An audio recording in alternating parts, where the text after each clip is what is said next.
देखें यहाँ पर मेरे पास मैंने 5 राइट ट्राइंगल्स लिखे हैं जिनकी साइड लेंथ इंटीजर्स है, तो मैं इनको फाइंड कर सकता हूँ, लेकिन मैं कैसे फाइंड करूँगा? देखें यहाँ पर 3 square plus 4 square 9 plus 16 equals 25, 6 square equals 36, 8 square equals 64, 64 plus 36 equals to 100 जो कि 10 स्क्वायर है। इसी तरह यहाँ पर हम थोड़े बड़े, सबसे बड़ा जो हमारे पास ट्राइंगल उसको चेक करें। 15 square equals to 25, 20 square equals to 400 and 400 plus 225 equals to 625 जो कि 25 स्क्वायर है। तो मैं और इंटीजर साइड लेंथ वाले राइट ट्रायंगल्स फाइंड कर सकता हूँ, लेकिन कैसे फाइंड करूंगा? बार बार पाइथागोरस थ्योरम तो नहीं लगाऊंगा मैं। तो हम यहाँ पे पैटर्न ढूंढते हैं, देखते हैं यहाँ पर 3 4 5। तो अगला में मैंने क्या किया? 3 into 2 6, 4 into 2 8, 5 into 2 10, 3 into 3 9, 4 into 3 12, 5 into 3 15, 3 into 4 12, 3 into 4 into 4 16, 5 into 4 20, 3 into 5 15, 4 into 5 20 and 5 into 5 equals to 25। इसी तरह मैंने क्या किया कि मैं 3 4 5 जो साइड लेंथ है छोटे वाले राइट ट्रायंगल की, उनको मैं किसी भी नंबर से मल्टीप्लाई करूं तो मैं और राइट ट्रायंगल जो जिनकी साइड लेंथ इंटीजर है फाइंड कर सकता हूं। लेकिन आप सोच रहे होंगे ऐसा क्यों है, तो मैं इसको प्रूफ करता हूं। तो ये देखें कि हमारे पास क्या है, हमें उसने ए और ए बी और बी सी, हमारे पास राइट ट्रायंगल है और हमें ए बी बी सी का रेशियो गिवन है 3 4। मतलब हमारे पास 2 लेग्स का रेशियो हमें गिवन है और हमसे पूछा जा रहा है कि ए बी बी सी और ए सी इनका रेशियो बताओ आपस में। मतलब हमें अब तीनों साइड्स के रेशियो बताने हैं कि आपस में क्या रिलेशन है। तो अभी हमें बताएं यहाँ पे कि ए बी बी सी का रेशियो 3 4 है। मतलब A B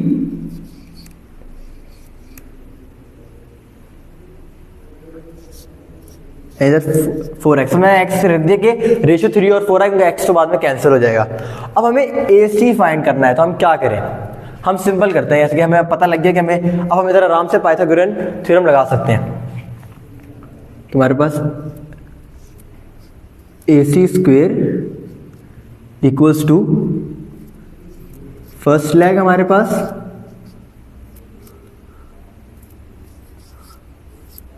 plus second leg हमारे पास। अब हमें पता है, अब हमें सिंपल क्या करना है कि हमें सब्स्टिट्यूट कर देना है।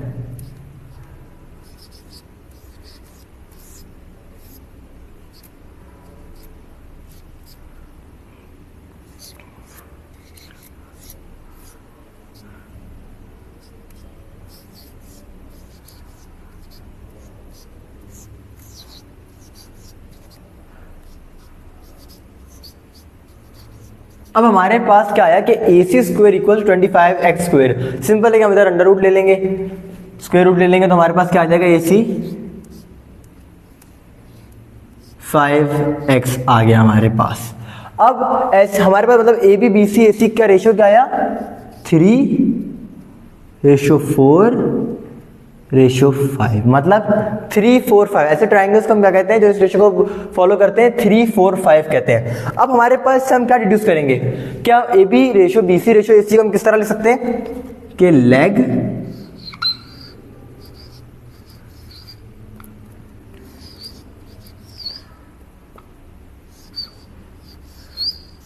पॉटनियस, हमारे पास इसका रेशियो क्या है? 3:4:5। अब जो ये चीज मैंने यहाँ पे लिखी है ये बहुत पावरफुल है, इसको आपने याद रखना है, इसको हमें याद रखना है, इसको हम आगे यूज करते हैं। अब हमारे पास यहाँ पर एक और राइट ट्रायंगल है और हमें 2 लेग्स बता दिया, हमें पी क्यू फाइंड करना है। अब मुझे तो दिखाई दे रहा है कि ये 3 4 5 ट्रायंगल है, लेकिन देखें मैं इसको करता हूँ किस तरह। जैसे कि 63, तो मैं लिख सकता हूँ यहाँ पर 63 इक्वल्स टू 3 इंटू 21। 84 को मैं लिख दूंगा 4 इंटू 21। तो यकीनन जो पी क्यू है वो इक्वल होगा 5 इंटू 21 विच इज 105। लेकिन अब आप लोग कह सकते हैं कि आपको कैसे पता लगा? तो अब मैं इसको फाइंड करता हूँ कि कैसे मुझे पता लगा। तो मैं क्या करूँगा, सिंपल दोनों लेग्स का रेशियो फाइंड कर लूँगा।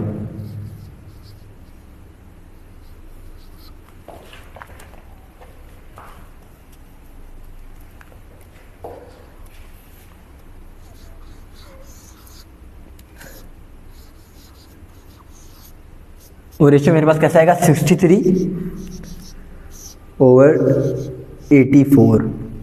अब बस मैंने इसको सिंप्लीफाई करना है।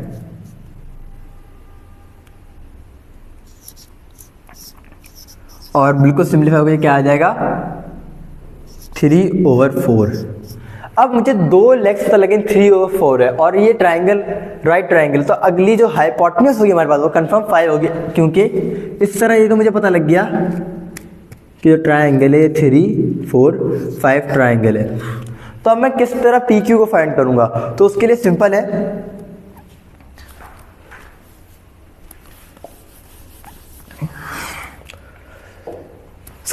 क्या करूं मैं कि मैं कोई या तो लॉन्ग लेग ले लूं या कोई शॉर्ट लेग ले लूं। तो यहाँ पे मैं शॉर्ट लेग ले लेता हूं। शॉर्ट लेग ओवर हाइपोटेन्यूज हमारे पास क्या है 3/5। तो अब सिंपल मैंने यहाँ पे क्या करना है कि इधर मेरे पास क्या है, इधर मेरे पास मुझे क्या फाइंड करना है, पी क्यू फाइंड करना है। तो हाइपोटेन्यूज मेरे पास पी क्यू है और शॉर्ट लेग मेरे पास 63 है। तो मैं सिंपल इधर 3 और 5 को इधर ले जाऊंगा इस हैंड में इक्वेशन के। तो short leg over 3 × 5 equals to P Q. अब सिंपल मैंने यहाँ पर सब्स्टिट्यूट कर देना है। शॉर्ट लेग मेरे पास 63 थी, 63/3 इक्वल्स टू 21 और 21 × 5 इक्वल्स टू 105। तो इसके लिए हमारे बहुत यूज हुआ 3, 4, 5 का रेशियो। अब मैं अगली आपका एग्जाम्पल सॉल्व करता हूँ। अब यहाँ पर हमारे पास एक और राइट ट्राइंगल है, लेकिन अब हमारे पास लेग्स की रेशियो, हमें लेग्स नहीं पता, अब हमें पता है क्या है लेग और हाइपोटेन्यूज पता है। तो हम सिंपल क्या करेंगे यहाँ पर कि लेग ओवर हाइपोटेन्यूज।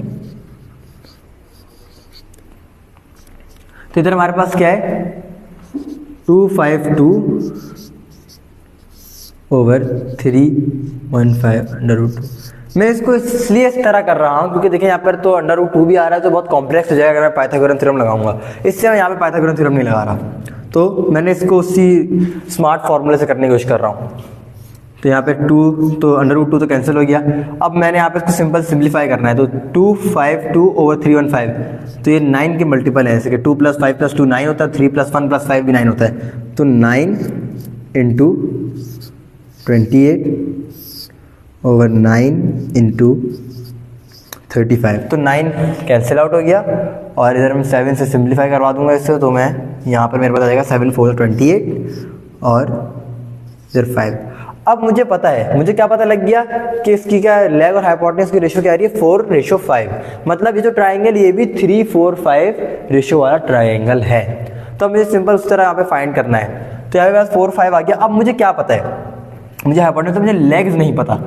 तो मुझे ये पता है कि मेरे पास दो लेग्स का रेशियो क्या होता है 3/4। अब मुझे ये बात पता है कि हमारे पास दो लेग्स का रेशियो 3 और 4 होता है। अब हमारे पास लॉन्गर, मतलब जो हमारे पास लॉन्गर लेग है उसका हमें पता है कि वो क्या है, हमारे पास XY 252 × √2। तो मैंने क्या फाइंड करनी है, शॉर्टर लेग फाइंड करनी है। सिंपल है, मैं यहाँ पे क्या करूँगा कि शॉर्ट लेग इक्वल्स टू, अब मुझे यहाँ पे दो लेग्स पता है। अब सिंपल क्या होगा, यहाँ पे मैं लिख दूंगा 3/4 × 252 √2। अब सिंपल है, यहाँ पे 4 इसको 252 को काट के 63 कर देगा और 3 × 63 = 189। तो यहाँ पे मेरे पास YG की वैल्यू क्या आ गई 189 √2। अब मैंने यहाँ पे इसको, मुश्किल होता अगर मैं यहाँ पर पाइथागोरन थ्योरम लगाता, मैंने सिंपल उसी तरह से चेक किया कि ये ट्राइंगल 3, 4, 5 तो नहीं है, और अगर है तो उसमें मैंने उसी तरह फाइंड कर लिया आसानी से। इसको मैंने फॉर्मूले के जरिए फाइंड कर लिया YG को। तो अब आगे हम एक और चीज़ बताता हूँ। अब हमने क्या देखा था कि वो तो 3:4:5 थी, वो 3:4:5 एक था क्या जो राइट ट्रायंगल था, पाइथागोरन ट्रिपल था। अब सिर्फ 3:4:5 जो रेशियो को क्या कहते हैं फॉलो करते हैं ट्रायंगल्स जो होंगे, उनको हम सिर्फ नहीं कहेंगे पाइथागोरन ट्रिपल। ऐसे बहुत सारे पाइथागोरन ट्रिपल हैं जिनकी रेशियो डिफरेंट होती है इंटीजर साइड के साथ। जिस तरह ये जैसे कि हमारे पास है 5, 12, 13, इसी तरह हमारे पास ये 7, 24, 25। अब ऐसे बहुत सारे हैं, तो जो अब और हम इनको इस्तेमाल भी कर सकते हैं। जिस तरह अभी हमने पिछले अपनी एग्जांपल्स में देखा कि हम 3:4:5 वाले ट्रायंगल्स के जरिए फाइंड कर रहे थे, प्रॉब्लम सॉल्व कर रहे थे, और हर जगह हम पाइथागोरन ट्रिपल नहीं लगा रहे थे, पाइथागोरियन थ्योरम नहीं लगा रहे थे। तो यहाँ पर अब हम इनके साथ भी यही करेंगे कि अगर हमें रेशियो मिल जाए तो हम वहाँ पे पाइथागोरन थ्योरम ना लगाएं और उस रेशियो के जरिए हम फाइंड कर लें। तो अब इसमें हम देखने वाली क्या बात है, इसमें देखें यहाँ पर हमारे पास 3, 4, 5 अभी तक इसमें पैटर्न बन रहा है जितने भी बाकी पाइथागोरन ट्रिपल्स हैं कि जो शॉर्ट लेग्स हैं वो ऑड नंबर है, 3, 5, 7, इस तरह 9 आएगी, 11 आएगी, और जो लॉन्गर लेग है और जो हमारे पास हाइपोटेन्यूस है वो एक के डिफरेंट कंसेक्यूटिव है, 4, 5, 12, 13, 24, 25, इस तरह 40 और 41, मतलब वो कंसेक्यूटिव आ रही होंगी।